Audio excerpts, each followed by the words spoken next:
जय त्वं देवी चामुण्डे जय भूतार्थहारिणी जय शर्वगतें देवी कालरात्रि नमस्तुते।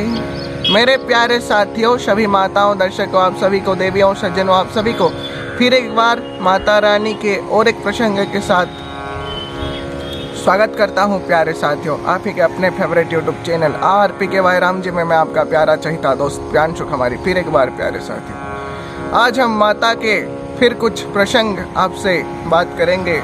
माता के विषय में कहने का सामर्थ्य या फिर शक्ति कुछ भी हम में नहीं है प्यारे साथियों, फिर भी माता रानी के आशीर्वाद से जो कुछ भी हमसे संभव है हम आपसे कह रहे हैं। प्यारे साथियों, माता रानी के कुछ विषय आपके सामने रख रहे हैं, इसलिए आपको अगर ये वीडियो अच्छा लग रहा हो तो इसको शेयर कीजिए, सबके पास भेजिए और चैनल को अभी तक जो लोग सब्सक्राइब नहीं किए हैं वो सब्सक्राइब भी कर लीजिए। प्यारे साथियों, आगे और भी वीडियोस आने वाला है।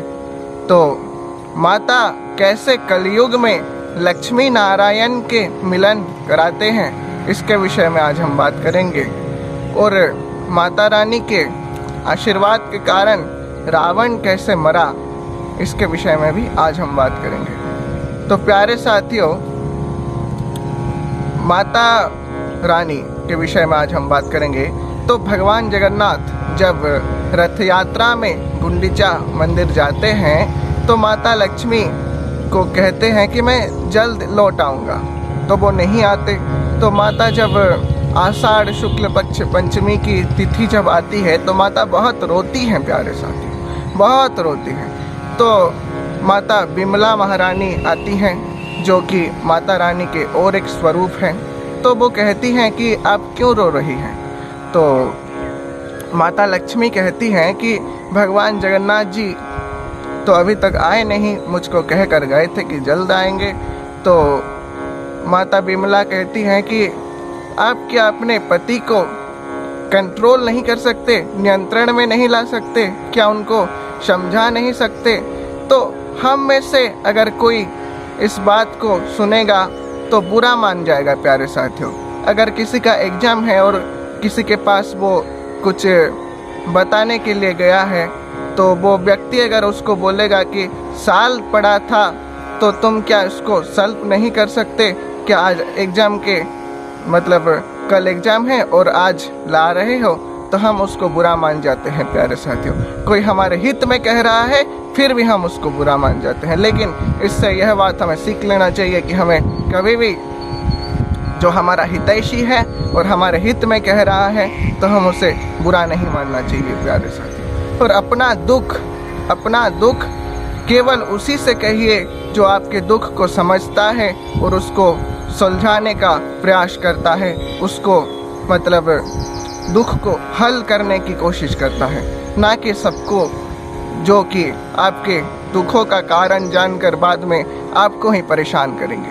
तो प्यारे साथियों, इस संसार में 80% लोगों को, लगभग 80% लोगों को आपके दुख से कोई मतलब नहीं और 20% लोग खुश हैं कि आप दुखी हैं। तो इसीलिए किसी को भी अपना दुख मत बताइए, जिसके ऊपर आपको भरोसा है उसी को ही अपना दुख बताइए। तो माता बिमला महारानी कहती हैं कि आप क्या अपने पति को नियंत्रण नहीं कर सकते। तो माता बोलती हैं लक्ष्मी महारानी, तो कैसे वो मतलब वश में आएंगे, कैसे वो मंदिर लौट आएंगे, श्री मंदिर। तो माता बिमला महारानी कहती हैं कि ये तंत्र से ही संभव हो सकता है।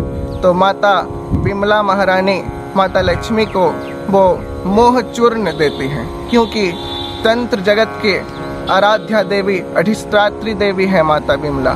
तो वहाँ पे हमारे पुरी में वो प्रचलित है कि विमला भैरवी जत्र जगन्नाथस्तु भैरव। तो वहाँ पे जगन्नाथ भैरव के रूप में पूजा पाते हैं और माता बिमला भैरवी के रूप में वो अधिष्ठात्री देवी, आराध्या देवी हैं श्री क्षेत्र के पुरी के। तो माता जब मोह चूर्ण देती हैं तो माता लक्ष्मी आती हैं गुंडीचा मंदिर के पास और नंदी घोष जो भगवान का रथ है उससे पूछती हैं कि भगवान कहाँ गए। तो भगवान किसी को भी अपने आने का वो कारण ना बताने के लिए नंदी घोष से कह कर गए थे। तो नंदी घोष कहता है कि मैं कुछ नहीं जानता माता, भगवान कहाँ गए वो तो मुझे यहाँ छोड़कर कहाँ गए मैं तो वो भी नहीं जानता। तो माता गुस्से में नंदी घोष का एक काष्ठ तोड़ देती हैं प्यारे साथियों और अंदर चली जाती हैं। तो देखती हैं कि वहाँ पे भगवान भोजन कर रहे हैं और माता वहाँ पे बैठती हैं।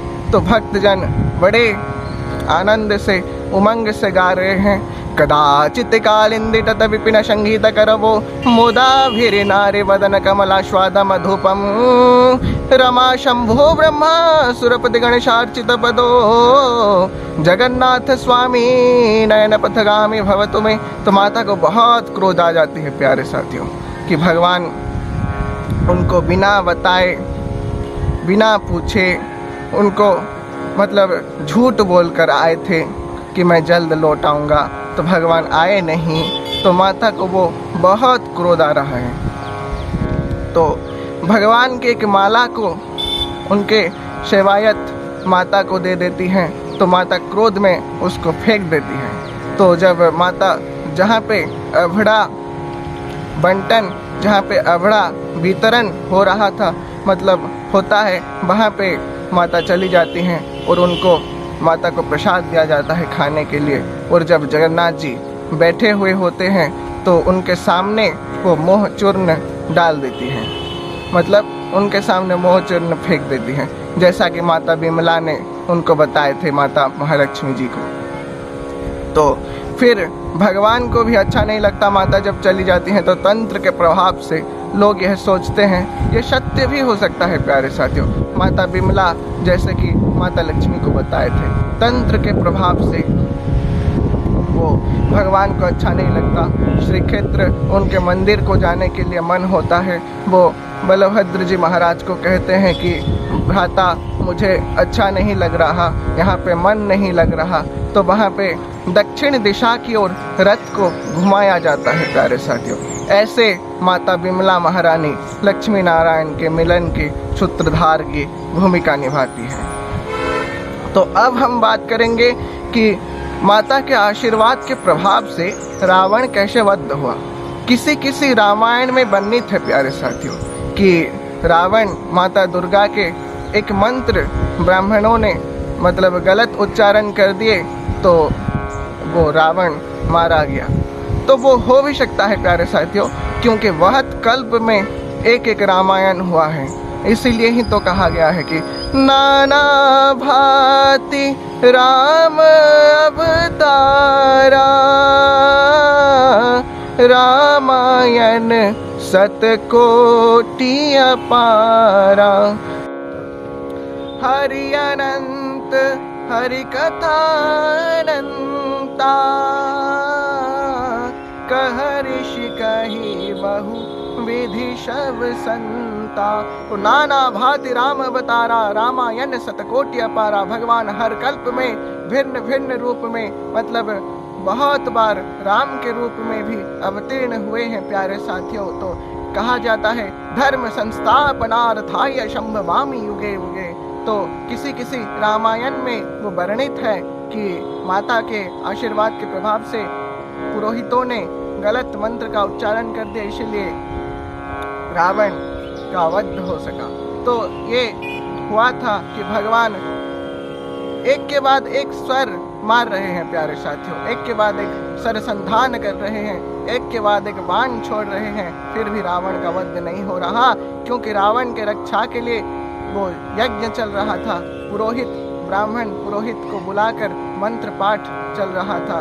तो हनुमान जी एक छोटे से ब्राह्मण के बालक के रूप में जाते हैं और पुरोहितों की बहुत सेवा करते हैं प्यारे साथियों।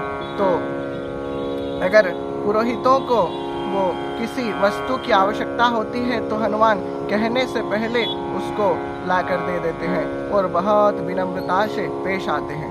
तो पुरोहित जितने भी ब्राह्मण पुरोहित थे वो हनुमान जी के ऊपर बहुत प्रसन्न हो जाते हैं और उनसे कहते हैं कि कोई वर मांगो। तो हनुमान जी कहते हैं मुझे कुछ भी आवश्यकता नहीं है, कुछ भी नहीं चाहिए। फिर भी पुरोहित कहते हैं, जितने भी ब्राह्मण थे वहाँ पे कहते हैं कि हम तुम्हें वर दिए बिना इस मंत्र का उच्चारण नहीं करेंगे, यज्ञ नहीं करेंगे। तो हनुमान जी कहते हैं कि मुझे एक ही वर चाहिए। आप जो कह रहे हैं कि जयत्वम देवी चामुंडे जय भूतार्थ हारिणी जय सर्वगते देवी कालरात्रि नमस्तुते, यानी कि जयत्वम देवी चामुंडे जय भूतार्थ हारिणी के जगह पे आप बोलेंगे कारिणी, यानी कि आप चाहते हैं क्या? हनुमान जी पूछते हैं ब्राह्मणों से कि आप चाहते हैं क्या अधर्म की वृद्धि हो, धर्म का क्षय हो?